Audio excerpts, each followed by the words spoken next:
Good afternoon everyone, welcome to Slimbridge. My name is Vicky, I'm one of the very lucky keepers here that gets to look after our beautiful otter as well as some of our display birds and the animals that you can see down at back from the brink corridor as well. This here is of course the star of our talk today. Her name is Haha and she is our 12-year-old North American river otter. And for those of you who may have seen an earlier talk today, as you can see she's much more active in the afternoons. She likes to take a bit of a morning snooze right around the time of the 11:30 talk at the moment, which is really helpful for me. But as you can see, she's up and about, the sun is shining, so this is her time to come out and show off a little bit for you. Now, as I say, Haha is a 12-year-old North American river otter. Now, she's already kind of outlived her wild counterparts because they normally don't really get to double digits. 10, 11 is a really good age to reach out in the wild, so she's doing fantastic. And for those of you who are members or have been to visit us before, you may have noticed that Haha did used to live with another otter, and her name was Flo, and that was Haha's mum. Now, unfortunately, although Flo passed away earlier on this year, it was a really good age and she was 1 week away from her 19th birthday. So an absolutely fantastic age for any otter to reach, even in captivity. So we were really proud of Flo and that as well. So Haha now does live alone, as you can see. You might have also noticed doesn't really seem to bother her too much. She's still okay coming out to swim around and eat her fish when it's brought to her on her silver platter.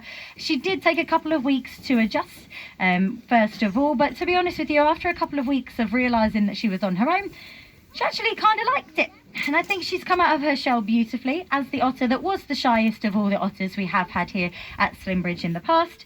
She is actually showing her true colours now and getting to be lots more active when she wants after her morning snooze, of course, and she gets to show off for us a little bit as well. We definitely have seen more of her own character during that time. So North American river otters in the wild are quite solitary anyway. They're not a very social species. They're not as social as some of the other otter species that there are. They would spend, especially the females, quite a lot of time on their own when they were adults. During breeding season, of course, they couple up with a mate, but then they go their separate ways and into their separate homes again. The mums, if they have daughters, may keep one of the daughters around for a little while to help teach the next line of pups how to catch fish and keep them in line, but they don't tend to stay together forever. So it's not actually that unusual for this species to be on her own, and as I say, Haha seems to have adjusted to life on her own quite well. Now, the North American river otter is actually one of the only otter species in the wild that is doing quite well. There are 13 different species. Almost all of them are listed on the IUCN list as either vulnerable or threatened in some way.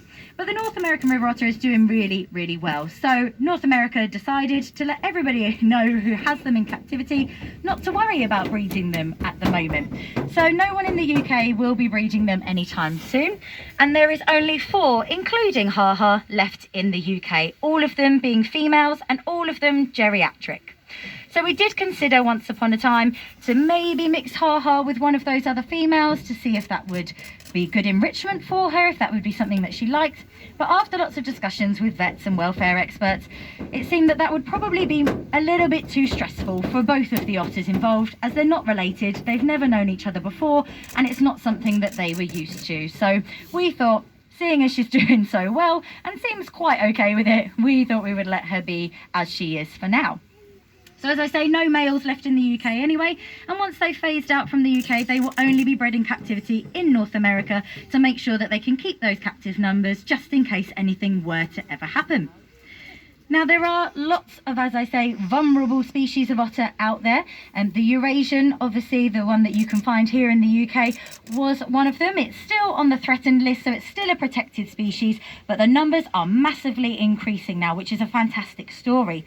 They're actually very similar to the river otter that we see here in size, colour and movement. But the one difference is, I like to say, our little American friend has a bit of a chunkier face. That's the easiest way I think you can tell them apart. Haha has quite a wide nose, quite a wide face, and a big black nose that hopefully you can get a good look at as she pokes her face out of the water there. The Eurasian otter is much more slender looking, almost like a triangle shaped nose, and they are actually a little bit more elusive than the American cousins as well. so that you might be lucky enough to catch a glimpse of them. We do have a family living around our Slimbridge reserves, so if you're here sort of early mornings, later in the evenings, those are the good times to usually spot them. But we have had stories of when they have pups, the pups get quite bold and like to come quite close to the centre sometimes, and have even been hanging around outside the welcome area, as I've been told. So we've definitely got quite a few living around here, which is lovely to know.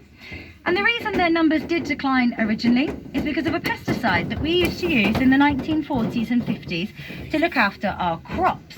Now, their pesticides did a fantastic job, did exactly what they were supposed to be doing, and kept the bugs and nasty things off of our food and protected it for us. But unfortunately, what we didn't know at the time was when they were washed away with the rainwater, they ended up back in our rivers and streams and ended up in the fish, and then obviously ended up in the otters, which wasn't very good for them at all, and nearly wiped them out completely.